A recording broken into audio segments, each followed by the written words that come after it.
Kays Fabrication. This video will probably be broken up over a few different days. Yeah, we're just getting down there when we can and get a bit of a chance to swing some spanners on it. We're just getting it ready for CRG to come down and assess the exhaust, and then from there we'll probably take it back out to my parents' place, pull the cab off it, get that ready for paint, and then when Chris is ready, we'll take the car down to his shop and start working on the exhaust.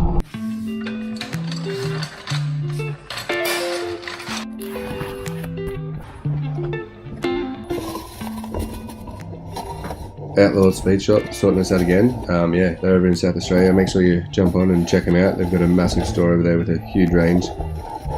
Yeah, it's been really good to have a old school hot rod shop jump on board with this sort of build. So yeah, check them out.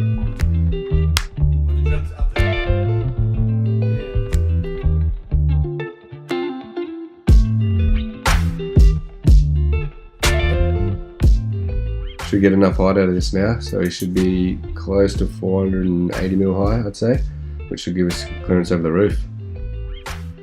Petey's got to whip up some cut and shut knuckles, get this thing to get a bit of extra lock out of it, and then yeah, Dad and I will get started on this rear end. Going to try and mount this fuel cell, keep the outlets pointing towards the back, make a crossbar across the front here, and that will yeah, tie the front in. Let's get stuck into it.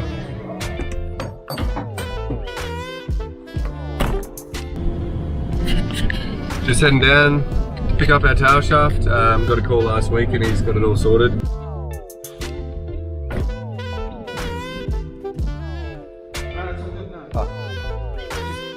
Just firm. It's nice and firm, that's all. Yep. What are all these things there?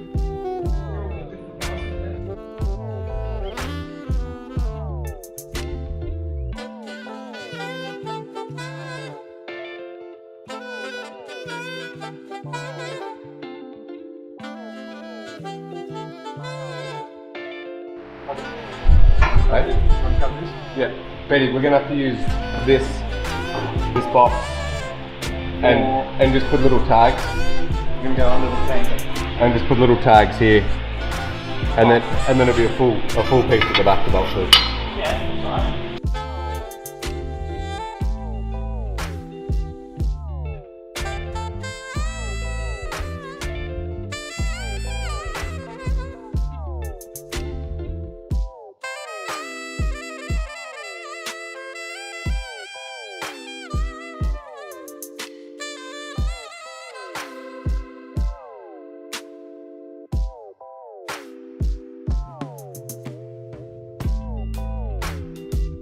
Got the sump sitting in there now. It's baffled Moroso sump, similar to the S15. It's hanging a bit lower than we expected, but yeah, we'll just make a bash plate under here to protect it, and yeah, should be all good. The only other option was to raise it, but yeah, just trying to keep center of gravity nice and low.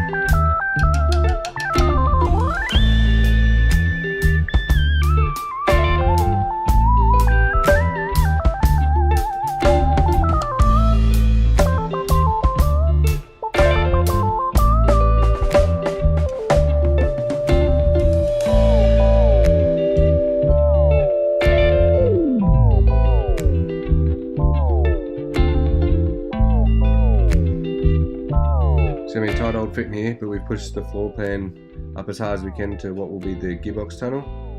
And then if we come around the other side, we've got this as straight as possible, and then it will just be folded plates that will make up the gearbox tunnel, possibly bolt in and out. Tail shaft, hoop, we'll get a fillet in here, and that should be that tied off. How much do you add into this? 20mm, you reckon? Yeah, probably about 20mm. 30mm? I want camber. You want bulk camber?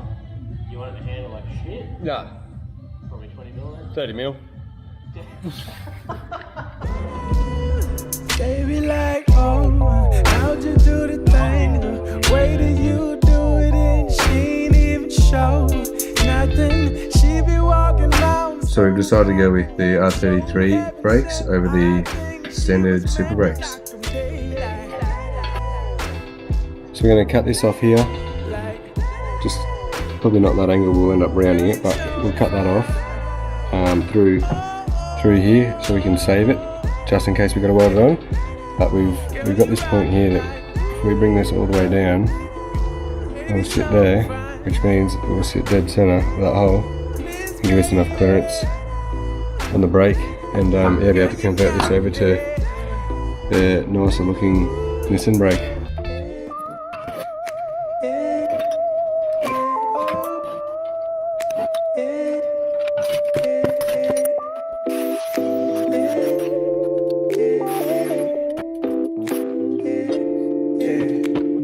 She was so sublime, super fine. She was never lying, strutting in the heels or her slides. Either way, eyes on her every single day, week, year.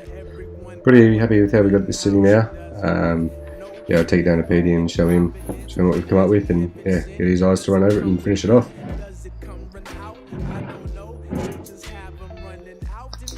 Trying to give this patina look a crack. I'm going to go with a battleship grey and a matte black over the top and sand it through. See how it comes up.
Finished product, yeah, pretty stoked how this has come out for my first attempt.